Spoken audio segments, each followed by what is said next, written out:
Welcome to Corwin's Teacher to Teacher podcast with host Carol Pelletier Radford. Carol is an experienced classroom teacher, university educator, founder of mentoringinaction.com, and author of 4 best-selling professional books for teachers. She believes the best form of professional learning happens when teachers engage in authentic conversations and share their wisdom. In every episode, Carol and her guests share stories about pivotal moments in their careers, successful classroom strategies, and personal actions they take to minimize stress and stay healthy. The Teacher to Teacher podcast is a place to engage in authentic conversation and reflection with experienced educators. We hope these conversations will energize you, keep you inspired, and remind you why you chose to become a teacher. Welcome to Season 3 of the Teacher to Teacher podcast. I am your host, Carol Pelletier Radford, and I am happy to be part of a conversation with 2 very experienced educators. The theme for Season 3 is based on the book I wrote titled Teaching with Light, 10 Lessons for Finding Wisdom, Balance, and Inspiration.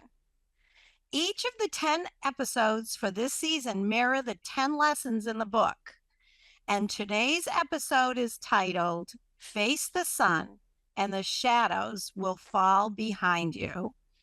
And before I introduce our guests, I just want to share with the listeners that in this book, The 10 Lessons, this was the most challenging story for me to retrieve and share with the public, because this was a time in my teaching career when my father was very sick, dying of cancer. So I was dealing with the death of a parent. I was going through a divorce for a variety of reasons that I won't share.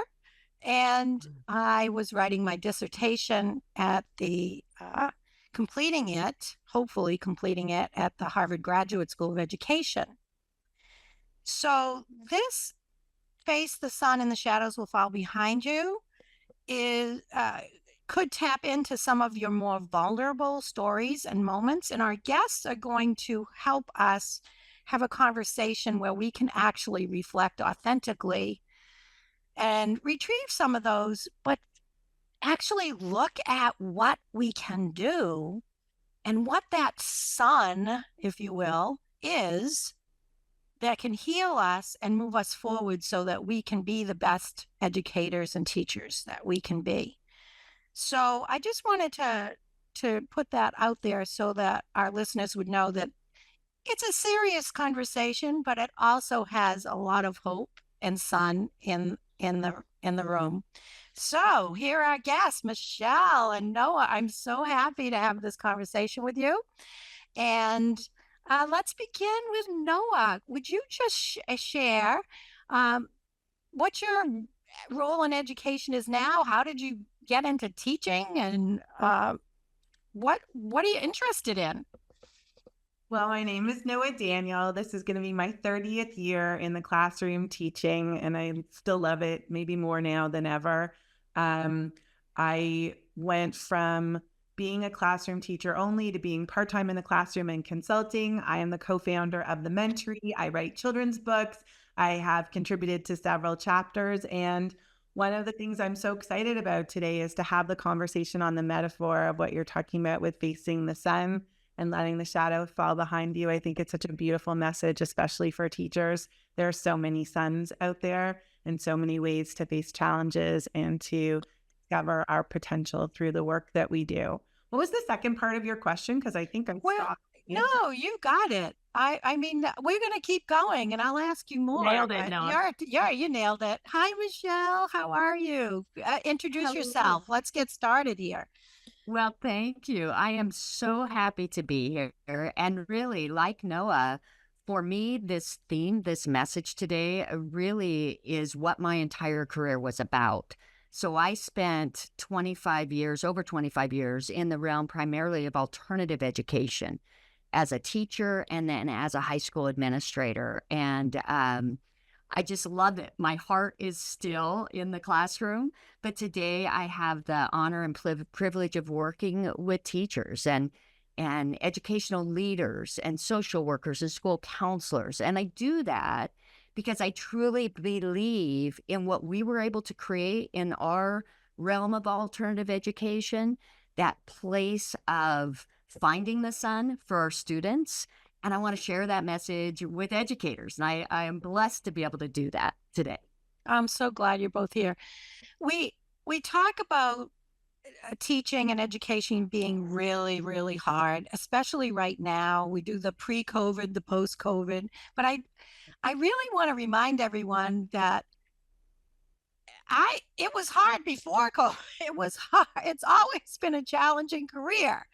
And yes, right now, retention of teachers and administrators and school leaders seems to be a little harder, but I am hopeful with this conversation and the work that both of you are doing, that we can shine that light on some messages. But before we get to some practical things, I really like to dive into stories, your stories of when did you have a time in your career that you relate to this message of facing the sun and using something around you to kind of pull you out of the challenges that were going on. Noa, what comes up for you? Well, I'm 7 years through this story on the other side of it, feeling pretty wonderful. But at the time, I was facing many years of discovering that my principal hated me, and in the most complete and negative way possible. And I'm the kind of person who faces the sun right away. And I'm like, oh, I'll just work harder and I'll be nicer. And the more I leaned into it, the worse it got. So I had to find my humility. I had to make a decision to give up my tenure and my seniority in the private school that I loved so much and kind of jump into what was the abyss at the time, hoping that I would land on my feet, hoping that all of my planning for the other side would allow me to start in public school where I am and be the teacher that I wanted to be in that world, but also get to have autonomy and self-direct. And I got to do that.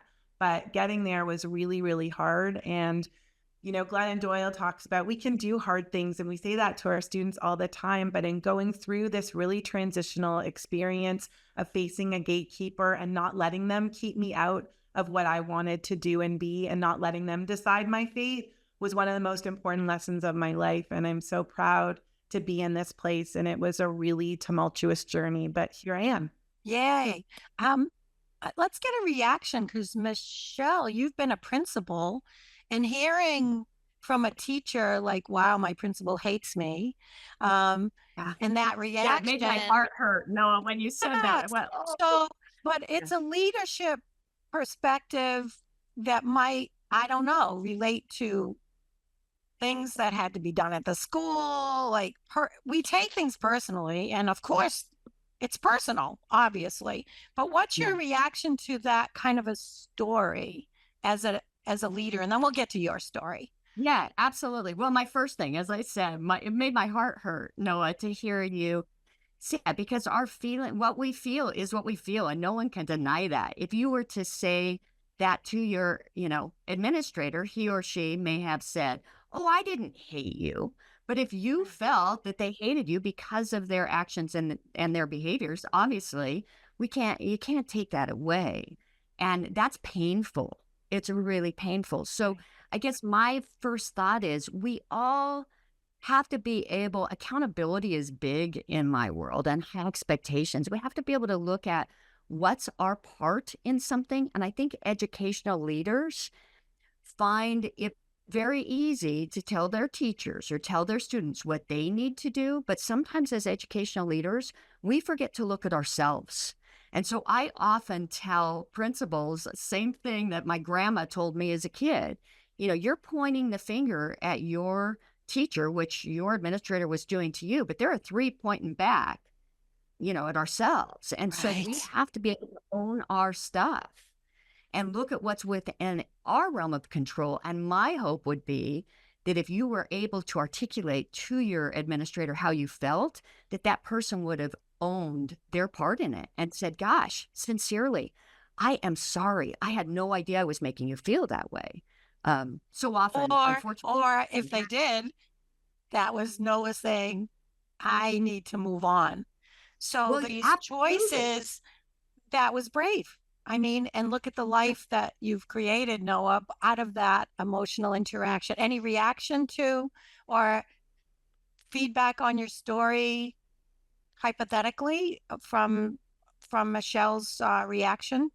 I think Michelle's reaction is important, especially as leaders in education. You want to look at impact over intention, although it turned out it was her intention, but that took me years to figure out too. Yeah, yeah.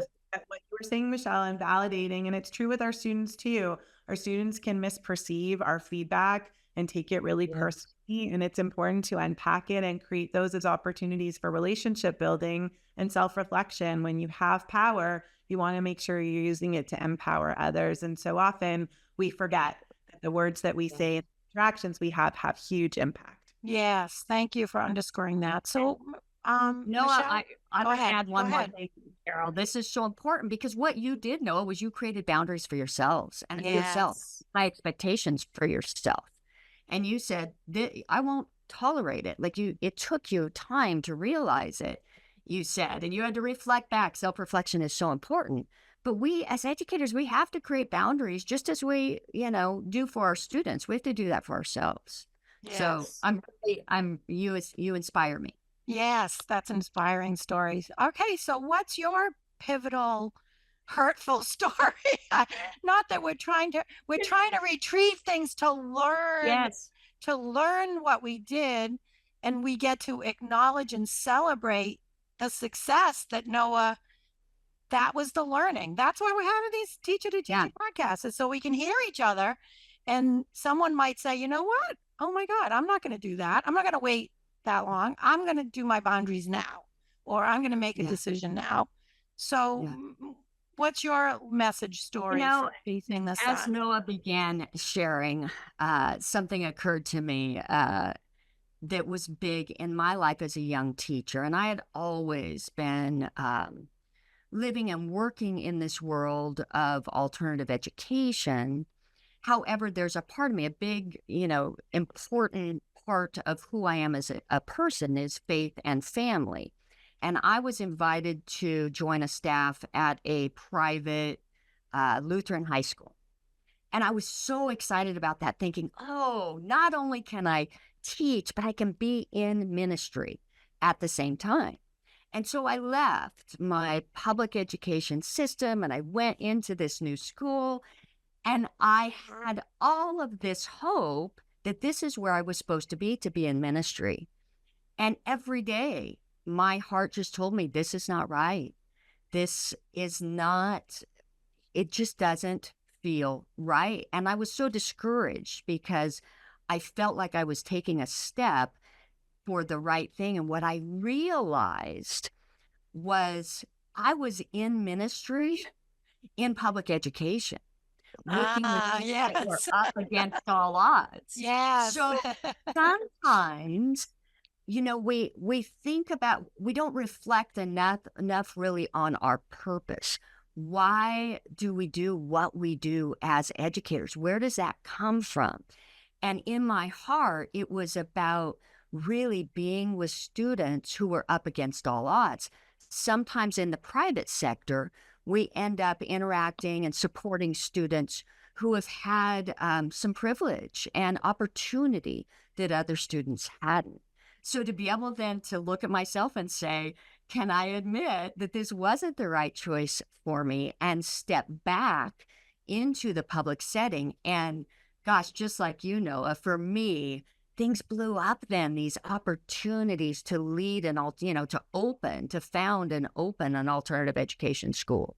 Wow. So both of you are talking about the listening. It's like the listening to whatever we're calling it, our hearts, our intuition, our emotional reactions, our behaviors, to make choices to bring the sun. And then we know instantly, wow, I feel good now.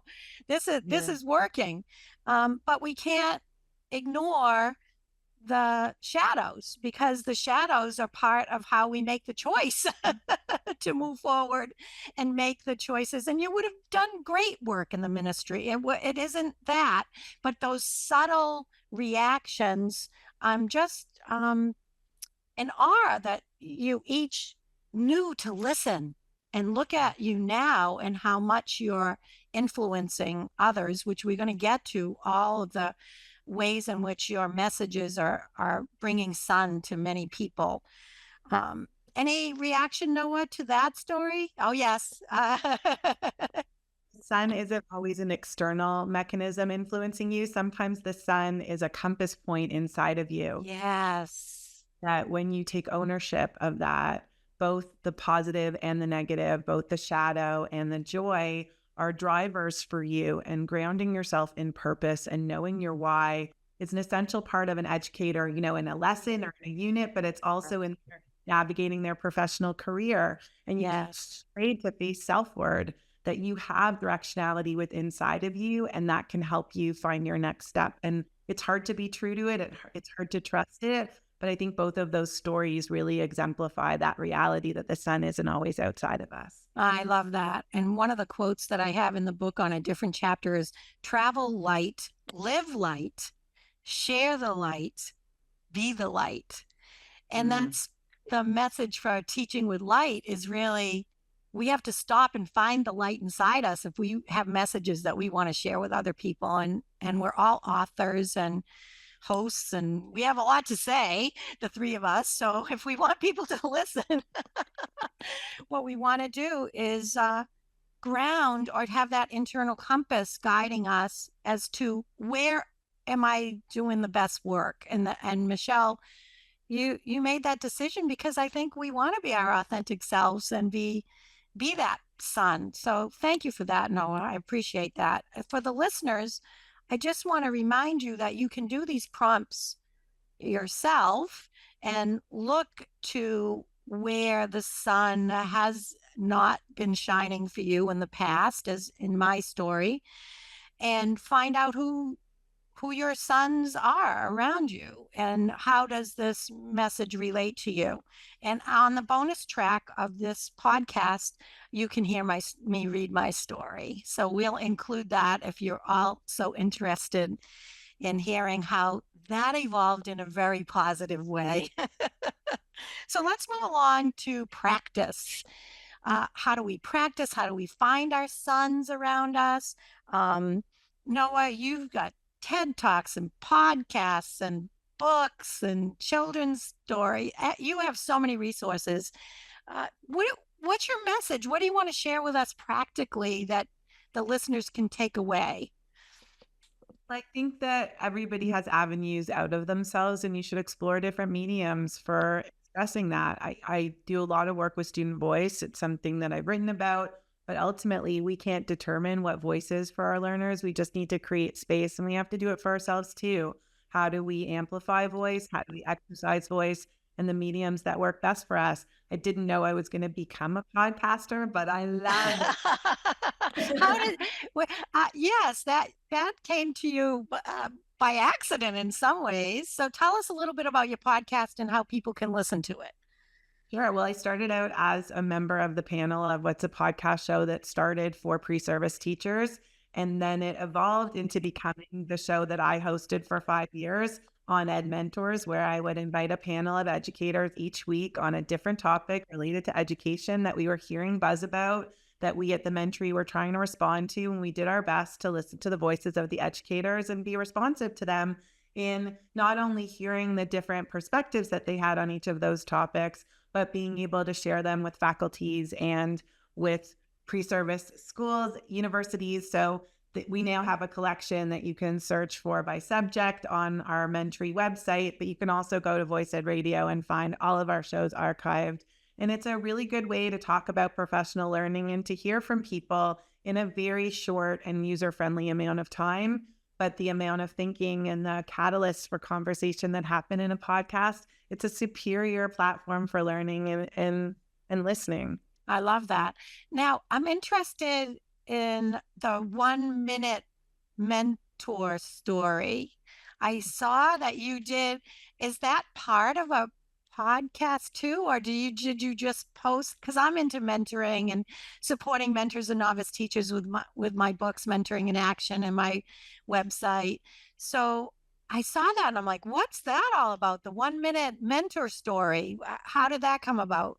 Well, I like to name things, but really mentor minutes. I think that there are so much Yes. to get out of mentorship, and we try to capture the stories of our mentors who, are part of the community, who for free offer their time and support to teachers at any stage of their career, which is important because the most support comes in pre-service in the first few years, but teachers change jobs and roles and want to learn new things. So mentorship should be a career-long experience. And those nuggets of wisdom that come out of some of those conversations or even podcasts we try to capture. But I don't always do the best job because I'm trying to do too many things at once. But I'm glad that you found them, and it's a good Yes. Yes. So we have to get those out there. We'll talk later of how I can link it to my Mentoring in Action website somehow so that those stories will continue to inspire. And then let's just have a little, what's your student voice, your book? You have a children's book.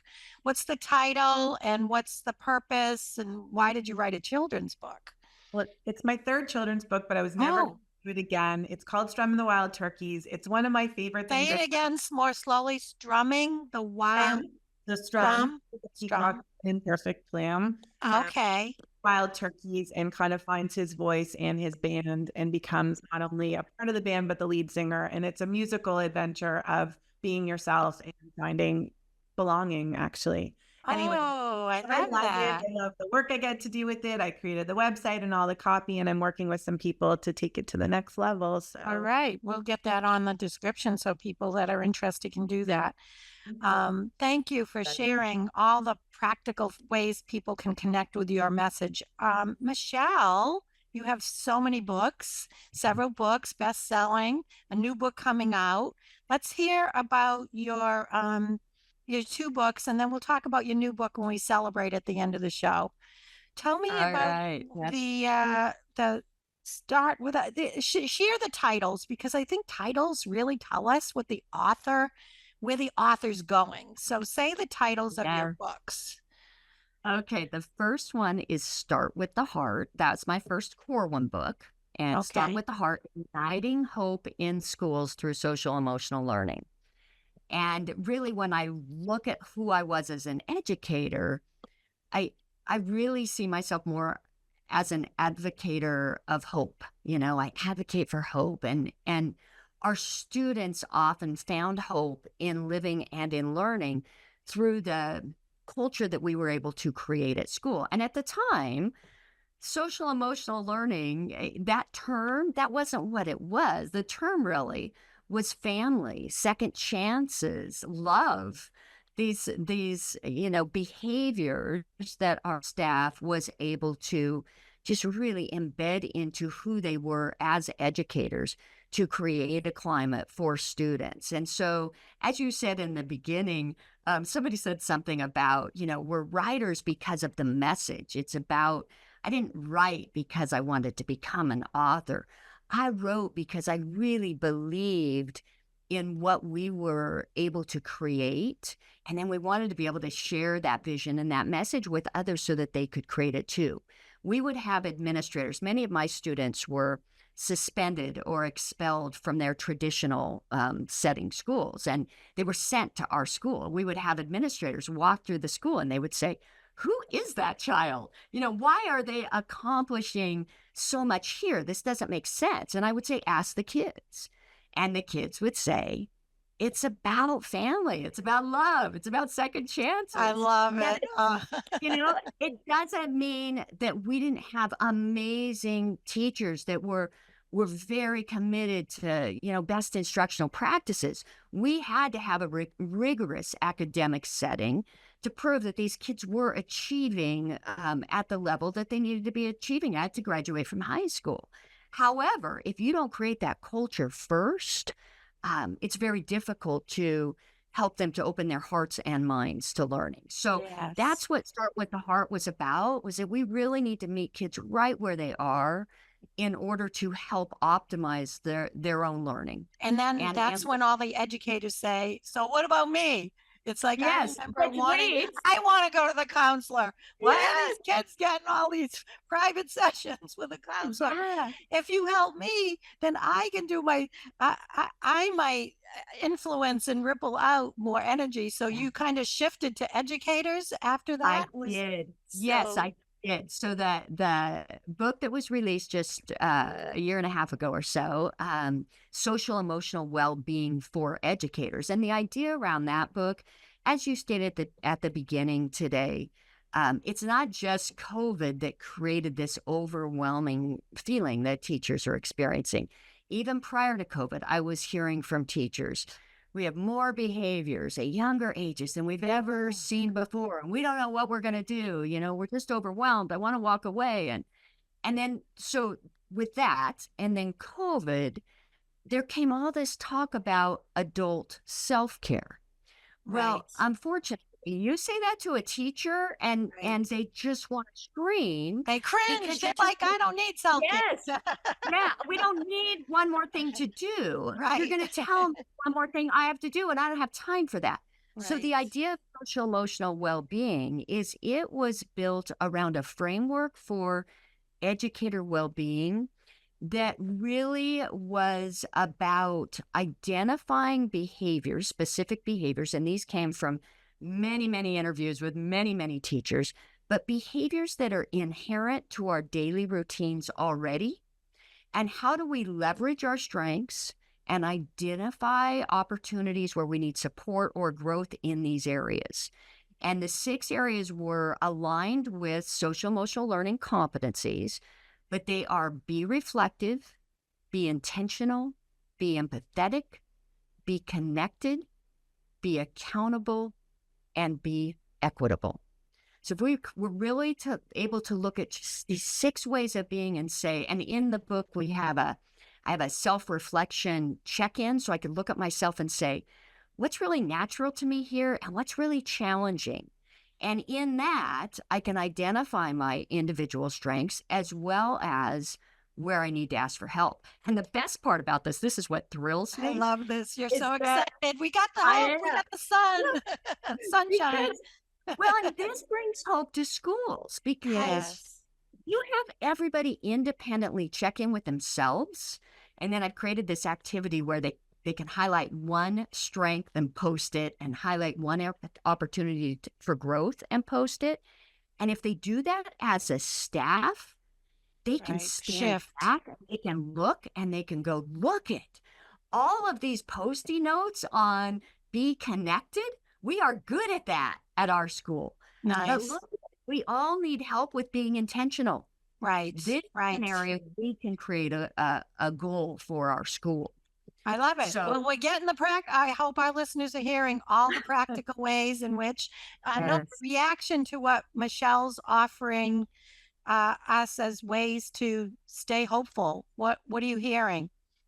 I'm listening, I'm hearing, feeding back that data to whether it's staff or students so that they can be part of the goal setting experience, and that the language of that goal setting is both affirming and also the kind of growth minded next steps that people need to action them. That's what Wow. Yeah, we've got it. So thank you both for all of this. This has been a really important conversation, and one that can be vulnerable, but also hopeful as we take our challenges head on. It's like, let's just take them head on and look at them and apply what the two of you are saying to enhance that feeling of community, really, of connecting and everybody helping each other. But I think the teacher is able to ripple out more effectively when we give these skills and practices and mindset, if you will, to all of us, and we practice them. So that kind of leads me, as we're winding down, to, okay, how do you two actually stay so positive as all of our listeners are going, oh my God, they're dealing with all these challenges. How do you stay inspired? Because part of that is what keeps you going. So Noah, what do you do that our listeners might want to do too? I don't know. For me and for my family and for my students, I like to make a playlist. I catch a vibe that can change your mood, that can give you the inspiration that you need, that can help you kind of check out of the feelings that you had. Like music playlists. So you go on and you pick out yeah, songs. And so absolutely. so what would we find on your playlist? Oh, you will find a lot of classic rock on my playlist. Oh, Thanks to my classic daughter. rock. Just have a Woo. lot of Taylor Swift and Olivia Rodrigo lately. And to be honest Okay. with you, Chapel Roan, even though there's some swearing in there, is kind of amazing. So Okay. that's a really fun way. But when my students make a playlist, there's like a requirement. It has to be certainly appropriate. Okay. But they love to be played out at the end of the day to one of their songs. And it's a really nice way to Oh, go. so you pick a song. The students can contribute. You make up the playlist. You can put one on, and then Yeah, everybody like, kind of dances. playing the class out with your song today. And then they All pick a grade and everybody gets to rock it out as they pack up. I love it. Classic rock. Very good. Okay, and so, what do you do, Michelle? I love that. Well, first thing I'm going to do when I get off the podcast is I'm going to create a playlist. Yay. To rock out each day. I love that. Love it a lot. For me, it's about seeking joy with family. And one thing that comes to mind is, I ride my bike with my dad. Something we started during COVID. He's 83 years old. It used to be I'd be in front and I'd kind of loop back to catch up. Now he is kicking my butt and I'm trying to stay, caught up with him. And it's beautiful. We take time. We have to take time, I think, to be still. I go 120 miles an hour. My husband told me once, babe, you've got to close your tabs. He says, you're lying. And I got all the tabs. What are you talking about? And he goes, you're like a computer with 20 different tabs open. And, you don't shut them down, but you open more. And so we have to take time. He's absolutely right to just be in the moment, to be present. We don't do that enough. I know I don't. So I like that. Close your tabs. Yeah. As I look at all 20 that are open at the same time. So we're winding down, and I have two questions for you as we close this episode. How have you changed over time in your view of either helping people face the sun or your view of the work that you're doing? I use Dick Elmore's prompt to guide me. I used to think this, and now I think this. Noah, how would you respond to that? I used to think learning was about what I was told I needed to learn or what conferences made me learn. And now I understand that learning is about me, how I need to learn and what I need to learn, and my students guiding me and helping me fill in the gaps to become the educator that I want to be. And I'm always evolving, and it's in my control. And that's a pretty empowering thing. Yeah. Thank you for that. What about you, Michelle? Yeah, I'm going to piggyback right on that. I used to think as a young teacher, so much was out of my control and so much was out of the control of my students, and I would get discouraged about that. And now I know there is so much within our realm of control, so many strengths. We can reframe our thinking and so many strengths that we can leverage in order to really focus on creating intentional change around what is within our realm of control. Thank you for that. All inspiring and wonderful messages. So let's end with some good news. Again, inspired by John Krasinski, who had his COVID show called SGN. Some good news. So I love to end the podcast with some good news. What do you want to celebrate? What should our listeners hear? Noah, what are you celebrating? I want to celebrate how I got to get to know you. So, yay! Chapter from the Mentee in Mentoring for Wellbeing in Schools, edited by Benjamin Katsuyaruba and Francis Cochin. And you also have a chapter there, and you came on the show. But I love the opportunity to share what we do at the Mentee and how we support teachers. So that's pretty great news to me. Oh, yes, we will be following up. You'll be helping me create Podcast PD. We're gonna keep moving forward. And what would you like to celebrate, Michelle, as we wind down? Yes, I am so excited to celebrate. I've got a new book coming out, co-authored with Yay. Liz Fisher and Nancy Frey in September. It's called, really goes well with the theme of your podcast. It's called Teaching and Learning in the Face of Adversity. And the subtitle is Strategies that Inspire. And really, that's what it's about. How do we engage our students? How do we nourish well-being? And how do we ignite hope? Because that is within our realm of control. Even though adversity is central to the human experience, there are skills we can develop and help our students to develop in order to elevate their adversity quotient.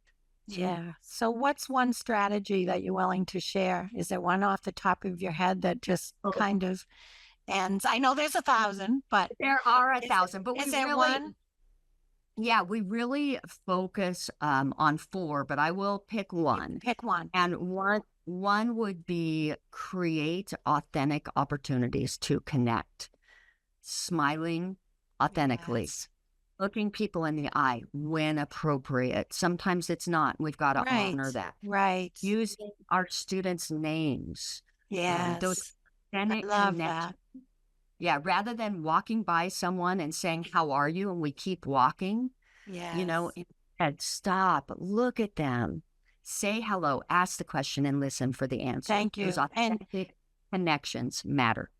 And you did that with your dad. Yes. Because we can say, find joy. That's not enough for us anymore. We have to be specific. We have to say, find joy by dancing in your kitchen to classic rock. And I would like you to add to your list. Here's the group. I love Lake Street Dive. Are they on your playlist? No, but I'm putting them on right Oh, now. put them on. Lake Street Dive. But that's authentic. It's like what we're doing, I think, on this podcast. We want Teacher to Teacher to be an authentic podcast conversation with all the flaws and blips and vulnerabilities. To our listeners, hope you enjoyed it. Thank you for tuning in to Teacher podcast. I want to remind everyone who's listening to stay inspired, stay healthy, and don't forget to share your good news. And I hope you'll join us in the next episode, which is titled Be a Ripple. Thanks, everyone, for joining today's Teacher to Teacher conversation. We hope this time together energized you, inspired you, and reminded you why you chose to become a teacher. You can purchase any of Carol's books and any books mentioned in the podcast online at www.corwin.com. Please leave a review and share this podcast with your colleagues. Thank you for listening to the Corwin Teacher to Teacher podcast, a place to share teacher wisdom and engage in authentic conversations with experienced educators. Come explore Corwin's free new teacher toolkit and resources. We've curated these resources based on extensive research from teachers, coaches, and principals alike. Whether you are brand new or a veteran teacher, find ready-to-go teaching tools at corwin.com today.